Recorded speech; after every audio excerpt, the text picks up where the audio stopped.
Hello viewers, welcome back to ఆనంద Srikaram channel. మేము పిఠాపురంలో శ్రీ కుక్కుటేశ్వర ఆలయం మరియు పాదగయ క్షేత్ర దర్శనం చేసుకోవడం జరిగింది. ఆ పాదగయ క్షేత్రం నేను మీకు ఈ వీడియోలో చూపించడానికి ప్రయత్నిస్తాను. ఆ పాదగయ క్షేత్రం యొక్క స్థల పురాణం గురించి నేను మీకు ఈ వీడియోలో చెప్తాను, వినండి. త్రిమూర్తులు గయాసురుడిని సంహరించగా అతని యొక్క పాదములు ఈ క్షేత్రమునందు పుష్కరిణిలో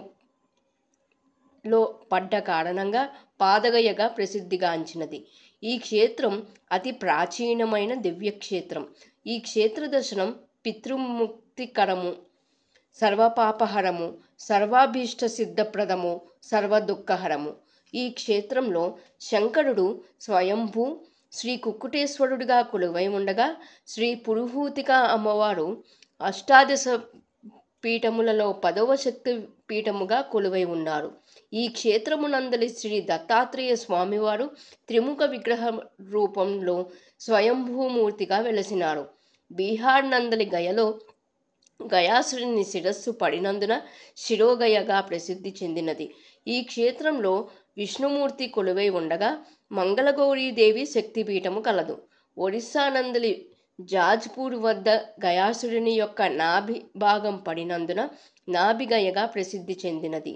ఈ క్షేత్రంలో బ్రహ్మదేవుడు కొలువై ఉండగా గిరిజాదేవి శక్తిపీఠము కలదు. ఈ విధముగా పైన తెలిపిన 3 క్షేత్రాలు త్రిగయ క్షేత్రములుగా ప్రసిద్ధిగాంచి త్రిమూర్తులు శక్తి రూపంలో అమ్మవారు కొలువై ఉన్నారు. ఈ క్షేత్రం విశిష్టతను వాయుపురాణమునందలి గయా మహత్వంలోను, స్కాంద పురాణమునందలి భీమఖండములోను తెలపడమైనది. కేదార కుంభకోణాది పుణ్యక్షేత్ర సమం మహత్ పిఠాపురం మునివరో నిజ శిష్టైసవ హావిషాత్. ఉత్తర భాగంలో కేదారం, దక్షిణాన కుంభకోణంతో సమానమైన ఈ క్షేత్రం పిఠాపురం. శ్రీ కుక్కుటేశ్వర స్వామిని గూర్చి వ్యాస మహర్షి ఈ క్రింది విధముగా వర్ణించి ఉన్నారు. అథాభజత మౌసితో దేవేశం భక్తతత్పలం విశ్వాత్మకం మహాభాగం శాశ్వతం కుక్కుటేశ్వరం. దేవదేవుడైన శంకరుడు సర్వ ప్రపంచమును తన యందు కలవాడు. మహానుభావుడు అయిన స్వామిని నేను స్వయంగా సేవించుచున్నాను. మీరు కూడా ఈ పాదగయ క్షేత్రం చూసినట్లయితే ఆ వివరాలను నాకు కామెంట్లో తెలియజేయండి, విని సంతోషిస్తాను.